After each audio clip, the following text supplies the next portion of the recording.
अस्सलामु अलैकुम वरहमतुल्लाहि वबरकातुहू। नाज़रीन, जैसा कि आपको मालूम है, अब तकरीबन अपग्रेडेशन का मामला फ़ाइनल हो चुका है। इंशाअल्लाह ताला उम्मीद है कल परसों एक दो दिन में इसका नोटिफिकेशन आ जाएगा। लेकिन जो इस वक्त सबसे ज़्यादा बहस चल रही है सोशल मीडिया पे, फेसबुक पे, वो है कि जी अपग्रेडेशन सिर्फ क्या क्लरिकल स्टाफ की होगी या टेक्निकल स्टाफ की भी होगी। और इसमें जो टेक्निकल स्टाफ है उनकी काफ़ी सारी रिजर्वेशन है कि जी सिर्फ क्लरिकल स्टाफ की ही क्यों अपग्रेडेशन की बात हो रही है। तो आज की वीडियो में हम आपको थोड़ी सी वजाहत करते हैं कि क्या अब टेक्निकल जो स्टाफ है उसकी भी अपग्रेडेशन होगी या नहीं, और सिर्फ क्या क्लरिकल की स्टाफ की ही अपग्रेडेशन होगी, असल मामला है क्या, और किन किन की अपग्रेडेशन एक्सपेक्टेड है और होनी किन की चाहिए। तो इंशाल्लाह ताला आपकी बहुत सारे साथियों की कन्फ्यूजन ख़त्म हो जाएगी कि ये असल मसला क्या है। बाजवा साहब ने भी इस मामले में आज बात की है, ये बाजवा साहब की भी बात आपको सुनाते हैं। सबसे पहले मैं आपको बताऊं कि बाजवा साहब इसी का जिक्र कर रहे हैं।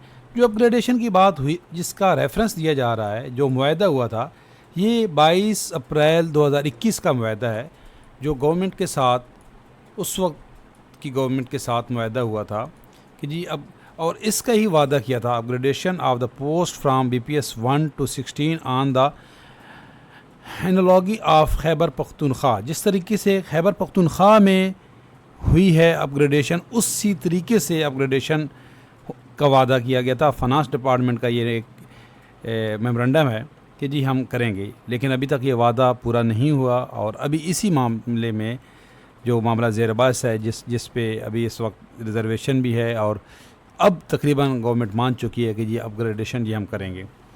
लेकिन जो टेक्निकल स्टाफ है उनकी ये रिजर्वेशन है कि ये जो खैबर पख्तूनख्वा के अंदर ये जिस मुआहदे के मुताबिक ये वाला जो मैं आपको ये दिखा रहा हूँ, इसमें तो खैबर पख्तूनख्वा में तो वाकई क्लरिकल स्टाफ की, सिर्फ मिनिस्ट्रियल स्टाफ की ही प्रमोशन हुई थी, अपग्रेडेशन हुई थी, सॉरी।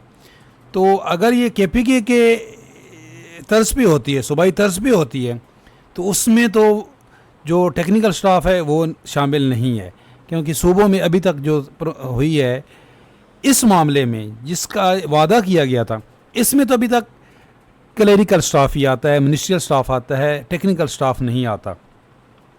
लेकिन जो टेक्निकल स्टाफ है उनकी जो रिजर्वेशन है वो भी बिल्कुल सॉलिड है।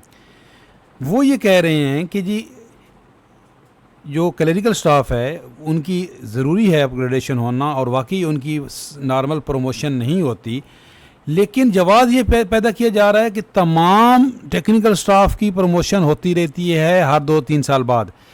ऐसा नहीं है। मैं बहुत सारे इदारों को जानता हूँ, बहुत सारी जगहों पे ऐसा है जहाँ पे इस तरह नहीं होता।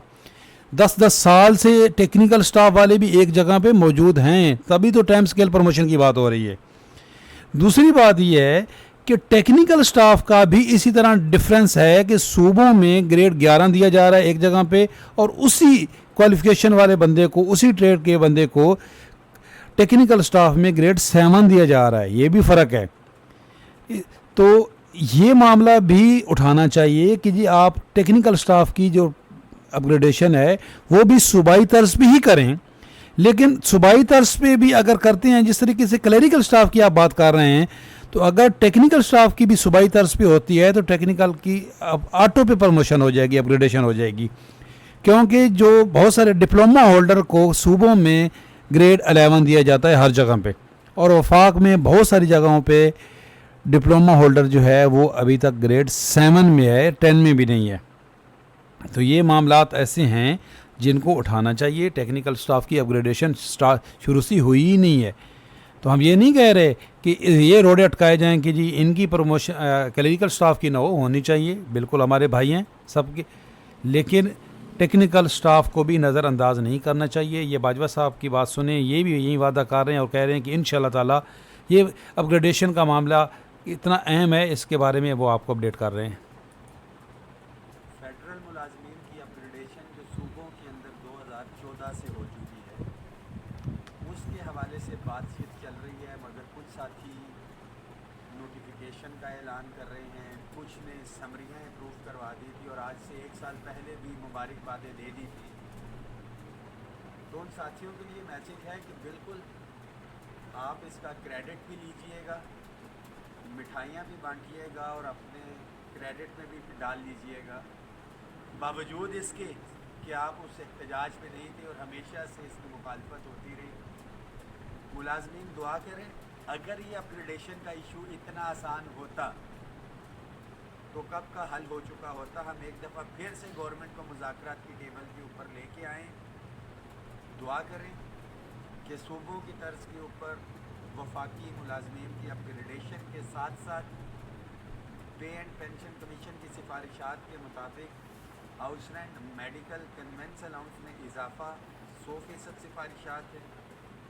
तनख्वाहों में तफरीक को ख़त्म करते हुए 70% का इजाफ़ा है। उस रिकमेंडेशन की बात कर रहा हूँ, हमारा मुतालबा तो 150% है। इसके साथ साथ तमाम daily wages, contract, ad hoc, contingent और पीएम असिस्टेंट पैकेज के तहत भर्ती यतीम बच्चों के लिए ये मैसेज है कि दुआ करें। इन तमाम इश्यूज़ को हम लेके चल रहे हैं और इसके साथ साथ पेंशन के अंदर जो इजाफ़ा है उसको भी हमने एजेंडे में रखा हुआ है। किसी भी पॉइंट से हम गाफिल नहीं हैं, मुज़ाकरात की टेबल पे हैं, गवर्नमेंट की संजीदगी गैर संजीदगी को भी देख रहे हैं और एक गवर्नमेंट की टेक्निक्स है ये बेसिकली कि 8 को पता था उन्होंने बैठने और इन्होंने लंबा बैठना है। 9 तारीख की छुट्टी जो है अनाउंस कर दी, मौसम की वजह से हमें जाना पड़ा। एक चीज़ बहुत वाज़ेह है, तमाम मुलाजमीन के लिए ये मैसेज है कि जब तक ये जायज़ आइनी मुतालबात हल नहीं हो जाते, मुझे तो किसी का नहीं पता है, मगर इंशाअल्लाह ताला मैं अपने जायज़ आइनी हकूक़ के लिए और अपने बच्चों का जो जायज़ आइनी हक़ है उससे पीछे नहीं हटूँगा और उसकी लड़ाई लड़ता रहूँगा। अपने और अपने बच्चों के हकूक़ का फ़ैसला आपने करना है। बेहिसी और सुस्ती को ख़त्म करना होगा। इकट्ठे रहें, मुत्तहिद रहें, इसी में हम सब की बका है और हम सब की कामयाबी है। दुआओं में याद रखिएगा, इस मैसेज को शेयर भी कर दें। पाकिस्तान जिंदाबाद। जी ये देख लें, ये उन्होंने मामला जो बता दिया आपको, और इसी तरीके से इंशाअल्लाह ताला उन्होंने पेंशनर के लिए भी बात की है कि पेंशनर की भी पेंशन में इजाफ़ा होगा और किसी को नज़रअंदाज नहीं किया जाएगा। होप बेस्ट कि इंशाअल्लाह ताला तमाम मामलात जो हैं वो ज़ेर बहस आएंगे। देखते रहिएगा, लाइक कीजिएगा, शेयर कीजिएगा। अल्लाह हाफ़िज़।